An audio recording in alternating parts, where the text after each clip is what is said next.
All right, everybody, welcome. I want to go ahead and pray. Father, I thank you for tonight. Thank you for allowing us to come through. You've been there for us for many, many years. Consistency of the leadership of Image Stars and supporters. Father, we love you. When I start with you with this conversation about safety of our children, safety of school going people. Thank you, Jesus. In Jesus' name, amen. All right, Rev, you know, give us disclaimer, please. Yes, good evening. Welcome to Mental Health Stars. STARS stands for Start Talking about Mental Health and remove stigma so that people can get the help they need.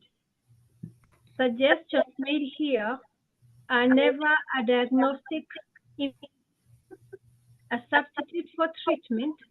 All follow-up activities are required and consented to you by your doctor, psychiatrist, therapist, or counselor. This is Reverend Wambui Njoroge. Karibuni. Thank you so much for everyone. Tonight, we are privileged to have our own dedication, a man, a family man, a man that I respect. Sometimes when you're looking for a brother to have a conversation with, I'm always calling him. I want to take this opportunity to allow our brother to come through and share uh,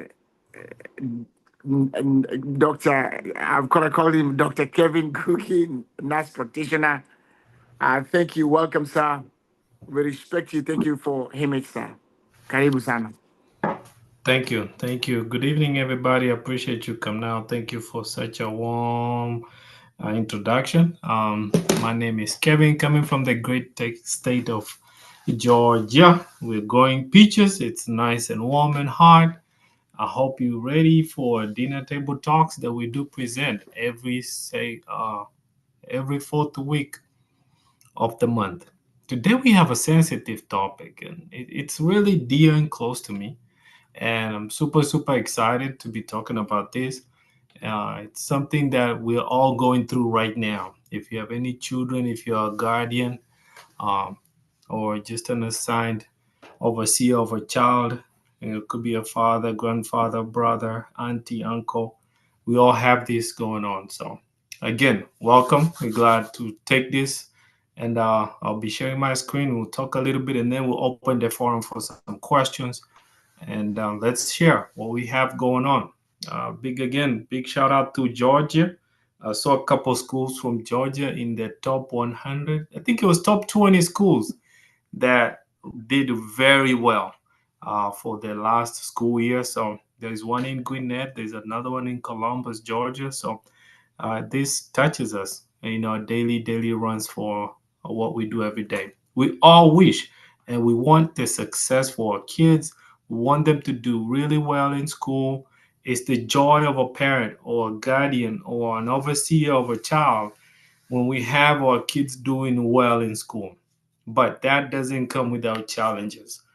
Part of what we do here is have those talks. Let's share what we have, what we are seeing, and kind of sharpen one another, but also share to equip each other to where we can be able to, if you see it, it's not a shocker. You might be aware, you might be able to share with somebody, or just might be in your own household that you need to take action on. So I'll be taking a small, let me make sure y'all can see. Can y'all see my screen? Boom. All right, cool. So we'll start with the age group here, and we're doing back to school. Hey, they're going back to school. They probably are. They might be a couple weeks in or just a couple days in. And we're trying to target our high school and college kids.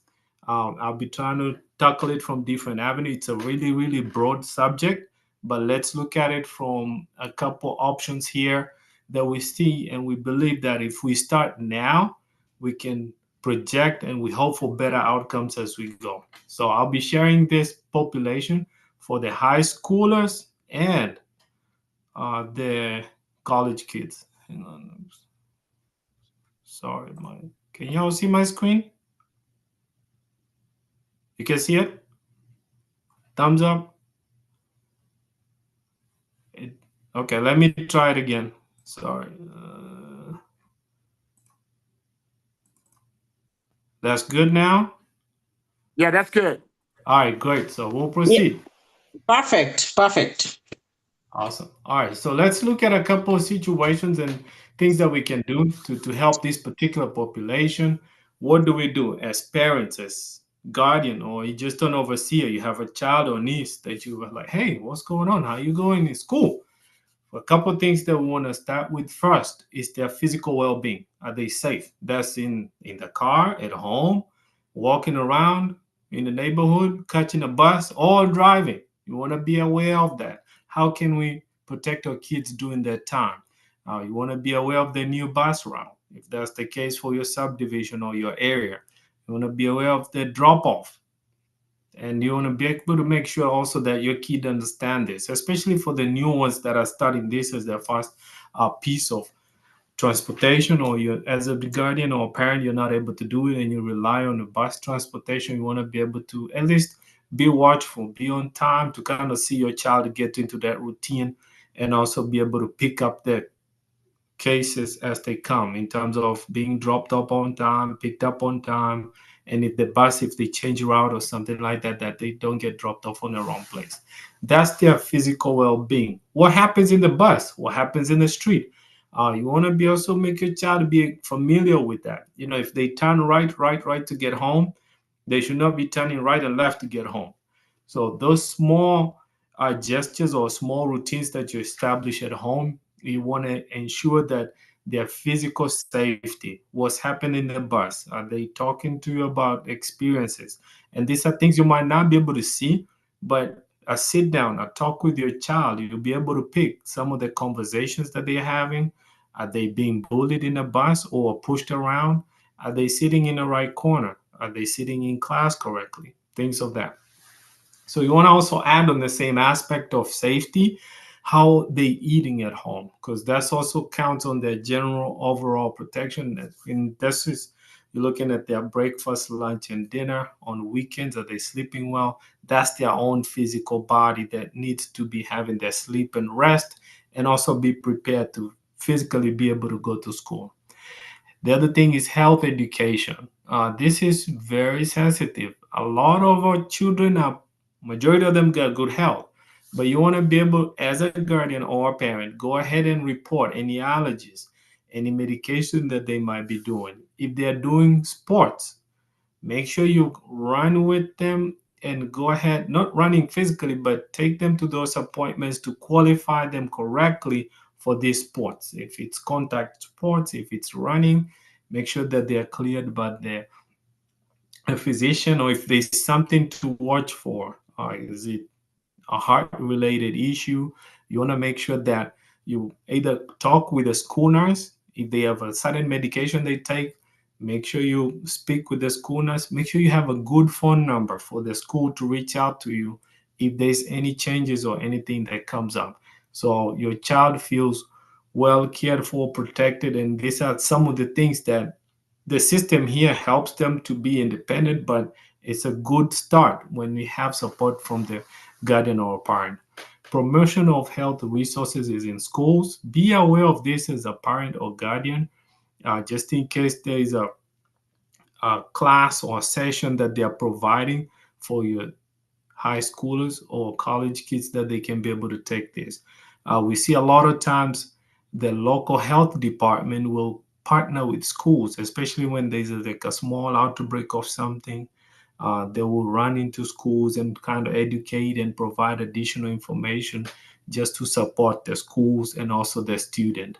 Like I said, connect with the school nurse and be really honest. If your child has some form of an issue, be upfront with it. Advocate for them so they don't get put or select a sport that you know very well they're not supposed to play, or it can lead to a detrimental situation.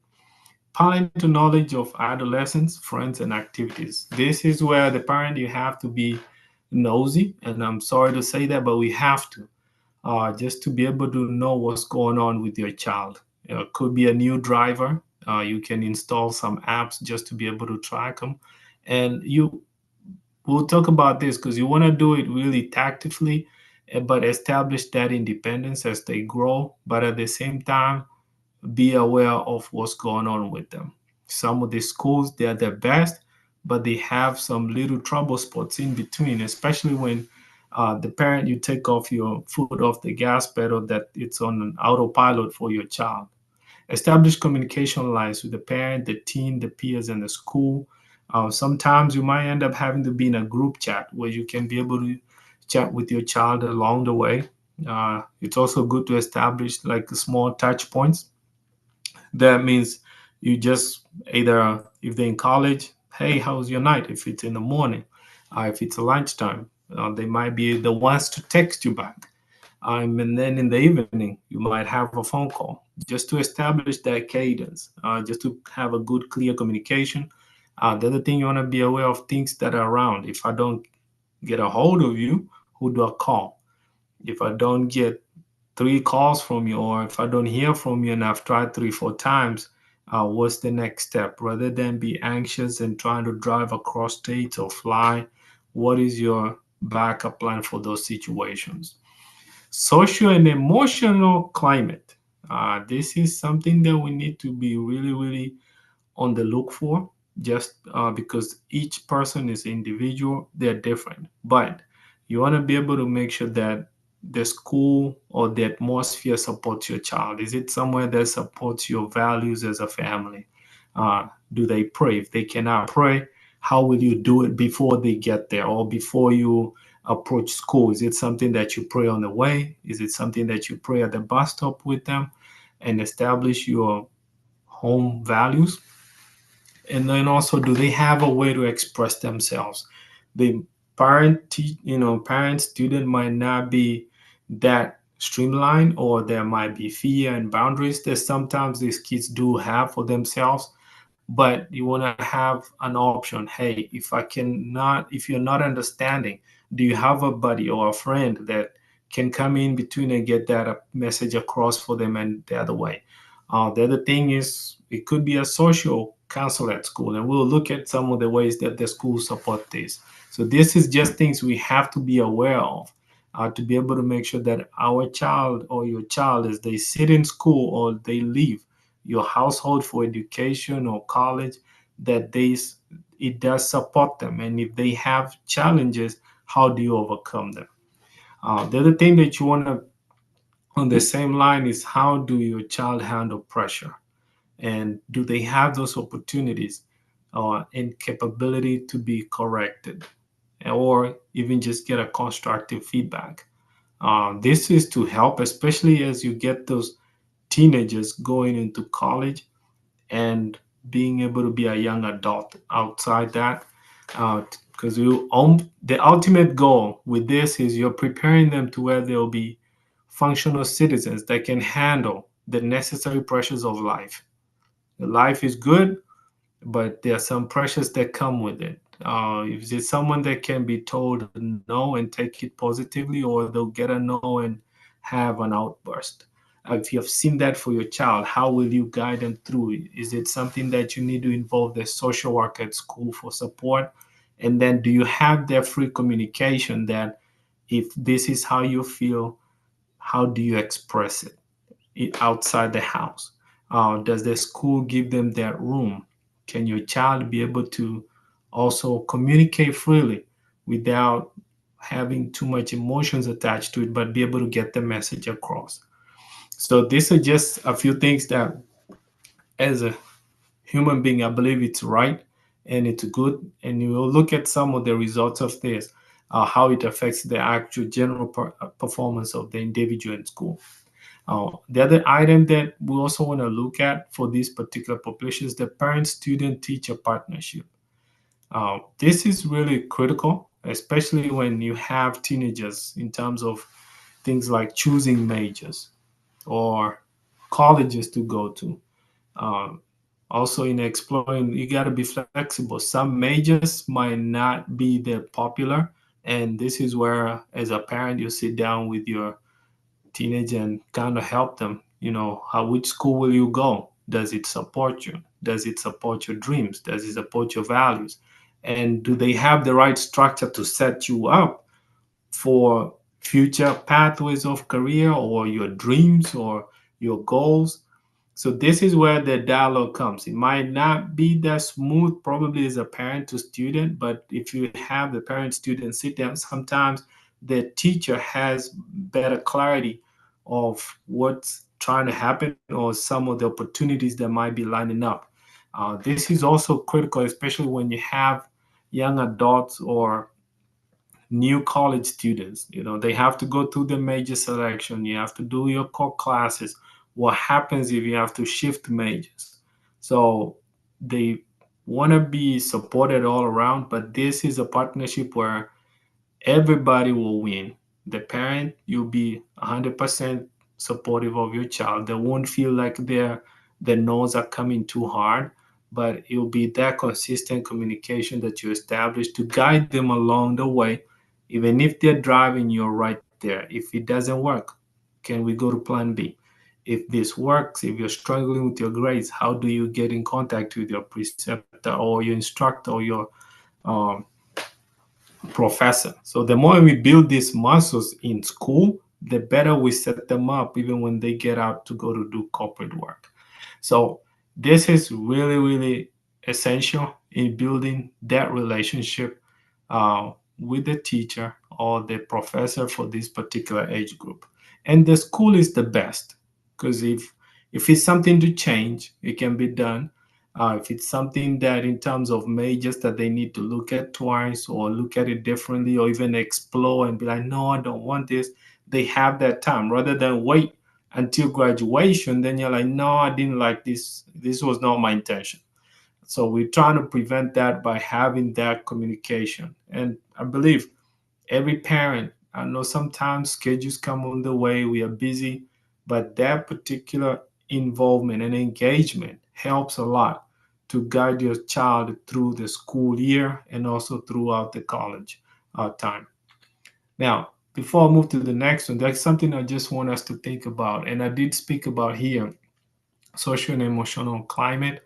We want to also look at something about depression and how being MH Stars, we really come in here to promote and create that awareness for some of these issues that we see, and we would like to bring those at the forefront.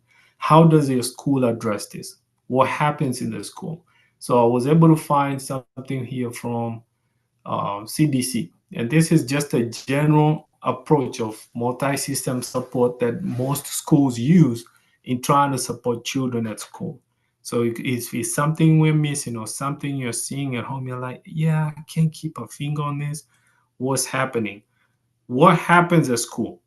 So at school, they will try, and they have this system approach. The first one, they will it's education, and they will overall look at your student or your child and maybe educate or send you something at home. So you want to be looking at their folders or emails that come from the professor if it's something they're seeing, or the instructors or teachers.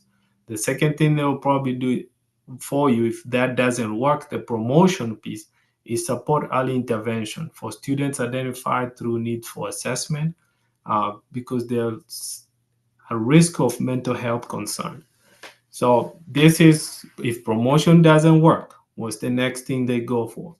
And this might be you coming to school as a parent or in a different session. They call you and they're trying to ask you a couple questions just to see how they can be able to put the pieces together. Or they just ask your child questions. And this is where, as a parent, sometimes you don't want to cover up. If it's an issue and you're seeing and you're trying to get help, or it's not clear and you're trying to advocate for your child, just be really careful with this. Because if you don't follow through or lack of engagement from the school, I mean, from your side to the identified child as a support, can lead to defects coming to your house, or sometime even your child put in a treatment plan if they're in college and you're not aware. So you want to be able to engage and provide feedback or answers. And also you can rearrange things. If they already have a provider outside, you can tell them, hey, we already established contract. We have someone we are seeing to help with this particular issue. So they do a systematic. They just don't get up and do everything boom one day. They give you options. They walk through the steps to identify and see how can we intervene and support this particular child along the way. And then finally, they'll do target intervention for students with serious concern that impact daily function. If the child cannot function in the class, or they're fighting and they're getting into trouble too much in the class, then you'll be called. And no one of us as parents want your child to be disqualified from school or sent out over something that we can help them through, or something that you as a parent, you can advocate for your child to get better behavior or to help align with the requirements of the school. So within this process, the key thing here is, if your child is identified, advocate for them. If it's a different classroom, if it's a different class, hey, go ahead and respond. Lack of response, silence is not a good thing from the parent side. And then finally, I wanted to share some data. And I might be a little biased here, but let's look at it. So according to the Rape, Abuse, and Incest National Network, more than 50% of campus sexual assault occur between August and November. Ooh. We just sent our kids to school. Additionally, females between 18 and 24 are the highest risk for intimate partner violence. What we are looking at here is just data that comes from Rape, Abuse, Incest Network, National Network. They collect calls, they collect the data, and they group it. Why did I only say anything about girls and not with men?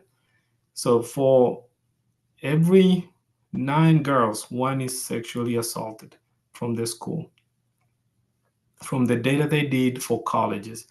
From the same group, it takes out of 20 boys for 1 boy to go through the same insult. So we have more girls that suffer compared to boys within the same age group. So what am I saying here? It's really, really critical that we listen and support our girls. They are more risk of this, and we want to be able to advocate for them. If you see something, say something. And we'll look at some ways to kind of prevent our kids from being in this particular data. All right, what can be done to help? Number 1, communication. Like I said, you need a good touch point with your teen or college student. It could be a text or callback. Sometimes they don't want to be speaking on the phone, but you want to create some kind of formal way or informal that you can communicate with your child consistently through the day. If they can't talk to you, you can chat or get some emoji or something that tells you, hey, I'm doing good. We can't talk right now, talk to you later. Because you want to keep that engagement. If they don't feel comfortable, if they are in danger, they can reach out to you, or there's a backup plan just to make sure that you get to hear from them. Family engagement. It's really very, it's very simple, but it means a lot for these kids. As soon as you drop them out for college, keep engaging with them. Call, a chat, sometimes just pop in on them, just check on them. But you want to make sure that you're not, as a parent, pushing too much of their life journey. You want to be able to at least let them drive, but be right there with them. If needed, consult, call, prayer, hold my hand. What do I do here? How do I navigate through this? I have a board exam. I can't, comprehend too quick. How did you do it? Share your own experiences there. It really helps. Mentoring. When we identify in our community also that we can share different experiences. If you're a nurse and you see a young teenager trying to be one, share your experience, how you took the classes, how you grouped the medications and the assessment to be able to help. So that way they can see the end product. When I graduate, these are my opportunities. And sometimes just mentoring just might be a phone call or check-in every quarter. just to be able to have someone along the way that can support or answer questions as they're in school. Awareness of available resources within the school or college. A lot of times, most schools, and I'll say for colleges, there is a health clinic and they have different resources there. Medication, if you need to be sent to a consult, and sometimes they also offer group sessions for the different majors, or even for students that have certain challenges, or even for those that have issues with the drug abuse and stuff. So you want to be able to plug in into those, but also have a good follow through as you establish these resources. Compliance with school drills, sports uniform, deadline, badges. Most of the high schoolers, this is becoming a little bit of a mandatory issue for them to follow through. Make sure, if you're in campus, sometimes they require you to have a badge just for safety of the institution, and even for sports.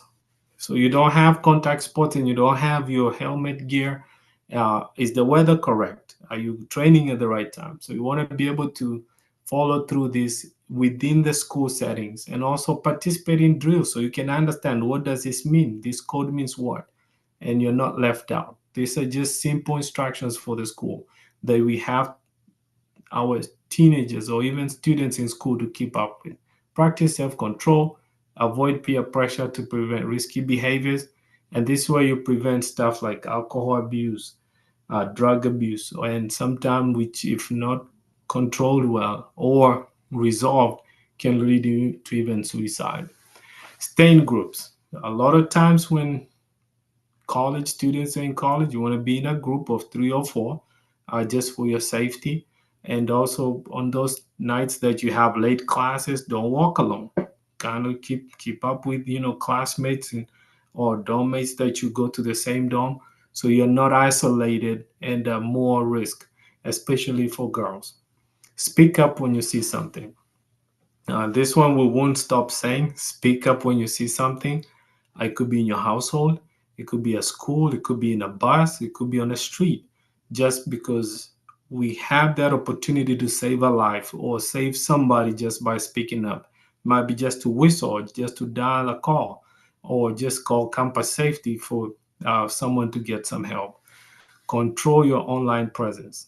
This is something that I believe we are in the good TikTok and Facebook and all these apps that increase our presence in the online. So you want to kind of watch that, especially for the young adults and also for college kids. So that way you have a limitation of your whereabouts. And also sometimes just prepare yourself as you're trying to get into young adult life or being a professional. Sometimes some of these companies are running your pages for the different platforms to see, hey, what kind of a person is this that we're having? So, as guardians or parents, you want to be able to help your child navigate through this. And sometimes you might be there as a parent just to be able to see, hey, like, hey, take that picture down. You don't have to be saying this. So that way they don't use it as a platform to hurt others or be hurt by someone else while they are there. And finally, healthy students are better learners. Healthy students are better learners. Learn and advocate for your child. Thank you much. Back to you, come now. Sorry I went over. Thank you very much. Thank you for your advices and your topics. So right now, we're gonna go to question and answers. Uh, we can do 3 questions before I disconnect. There's one here. Um, Mzalendo, could the stats be reflecting issues that come up with alcohol use in college, especially where the young people are just told to drink instead on how to do it safely? Another one, it's hard to find mentors. This is should be for you guys. It is hard to get to find mentors. Do you have any resources in Georgia? Go ahead. All right. Thanks. So I'll take Mzalendo's question first. Could the stats be reflecting issues that come up with alcohol use? college, especially where the young people are just told not to drink instead of how to do it safely. Um, I will just piggyback on what I said here. If you look at the data that are presented, and most of those, unfortunately, with this particular set that I picked, the rape for the young girls, they end up into depression 3 times more than men. And then they have start alcohol abuse 13 times more than men. And then they start alcohol abuse, drug abuse 26 times more than men. So what you're looking at is something triggered someone, or drinking and smoking sometimes. What I've seen in my own review and also what we see at work is something triggered them to use that to as a let's say like a band-aid of an existing problem. But sometimes in college there's a lot of peer pressure on doing these things, and you have like group parties, pool parties, street parties that they do, and lack of a good self-control can lead someone to, rather than saying no, they'll barge and do the wrong thing.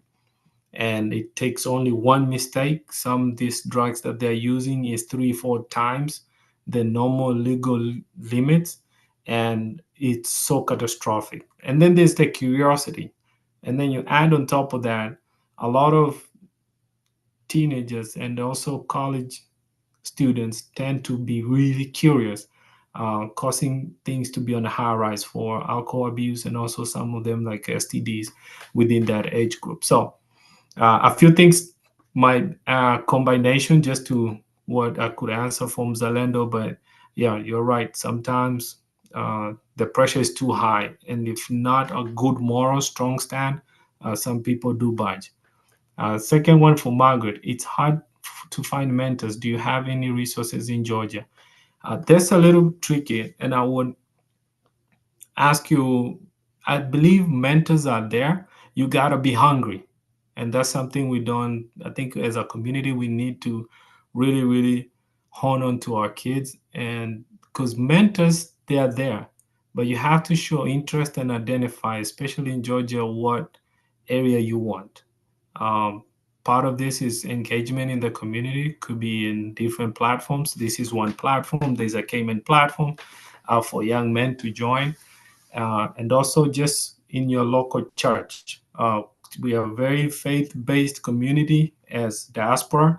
So once you plug in, but you have those small engagements that you can be able to identify who can really support and single out one person of interest to be able to guide your child or uh, your young adult in college. And they do share experiences, but it takes time, and someone got to be hungry to learn and get the wisdom from them. Thanks. Back to you, come now.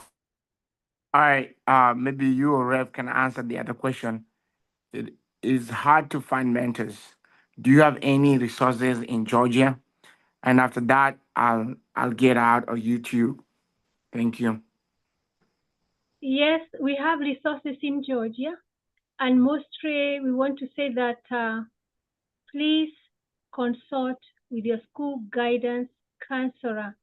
Counselor is a gatekeeper of all the services that your child needs during their educational experience.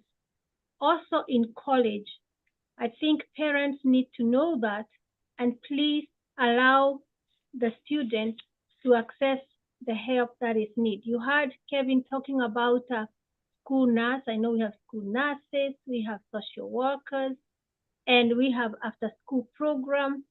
Even when we are on break, before we go to Christmas break or Thanksgiving break soon, ask the school counselor for resources. Unless you're going to be specific, oh, they must be like me, Kikuyu, Kenyan. But if you're opening yourself to the community, my goodness, there are so many resources, but you can access them. If you're going to select a mentor, remember that you need somebody who has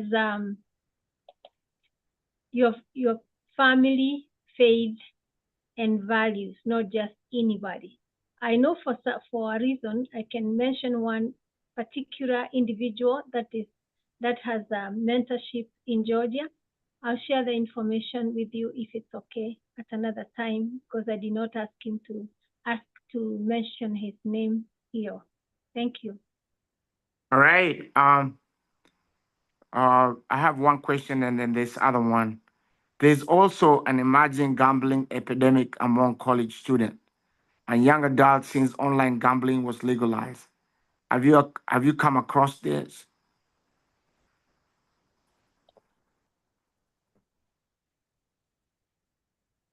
About gambling? None. Okay. Any comments on that? Any one of you? If you make a distinction between middle school and high school, that's a separate category because it's highly supervised for the most part. But when students go to college, the issues that Kevin has shared with us, remember for the first time they are on their own. They don't have the 24-hour coverage like you do in lower grade, and they don't have to have a supervision of an adult who is 18 years and older. You are the supervisor, you are the 24-hour coverage, and that's probably why we see issues stemming from college, especially this first year. Kevin mentioned something that happened to the freshman class, and maybe people start experimenting. And I'm thinking on top of my head that remember when boundaries have been broken. Let's say, for example, a young lady has been sexually violated in school. So tomorrow they might say, "Oh, okay, if I'm sexually violated, no big deal. I can drink. I mean, it's like I can drink, I can do this, I can do the other." Okay. So, do you think parents are so busy not paying attention on the little details? Kids? Kevin? Sorry, you broke a little bit. I didn't hear. Are parents too busy to pay on the little details about their children, uh, schooling? I think I wouldn't say too busy. They have to keep up with the new forms of technology that's around and a different kind of style to be involved in this the kids' lives. The old way of back home where most of us grew up, you just get sent to school and you have that responsibility to have all the grades right and do everything right. As much as we try to pick up that here or enforce it here, you need a little bit more involvement into a child's system and especially school. What I would suggest maybe to support our parents is also share, like just like the Margaret asking about a mentor for her child. If you have children who, I mean, parents who have kids that have already graduated, I think it's a good thing that they share that experience. Hey, this is what we did for our children. This is how we guided them. This is how we prepped for this test. And also, it's a good thing for our parents to be a little bit more open minded, meaning some of the traditional majors that probably most of us on this call used to go for, they're probably not on top of the line right now. And you might find your son or your daughter picking up a different major, and we should have that flexibility to support them rather than turn them down. But sit down and look at it 360, the opportunities, the what's lying ahead of them, how they're gonna navigate through. Is it time to do dual majors now because of the different shifts with AI, things like that? So I think we should be able to equip, share, but also we cannot do it the traditional way of just, hey, fanya kazi yako, sit down and do your homework, everything will be good. No, you got to be involved. You got to know what's going on, use technology, support, in terms of even choosing majors or just guiding them through, hey, this college is better than this. You stand a better chance going here. And I think our young adults and teenagers be a little bit on the saying yes, but say yes with a reason for the parents. Why you think this way? Not just I say so. Most of them will probably push back and have a challenge, but once you explain the why and the reason behind, that communication should result in some good outcomes. And it might not be the first time. You might need to do it once or two, three, 4 times. And the more they hear it, the more they see the consistency. And now sharing, travel to places, let them see things and the outcome of some of the courses that their ambitions or they're trying to learn or become. So that way it becomes a motivator to them or towards to turn into what you're trying to suggest. So options. Thank you. So Can I say everybody, something to the and Mzalendo question?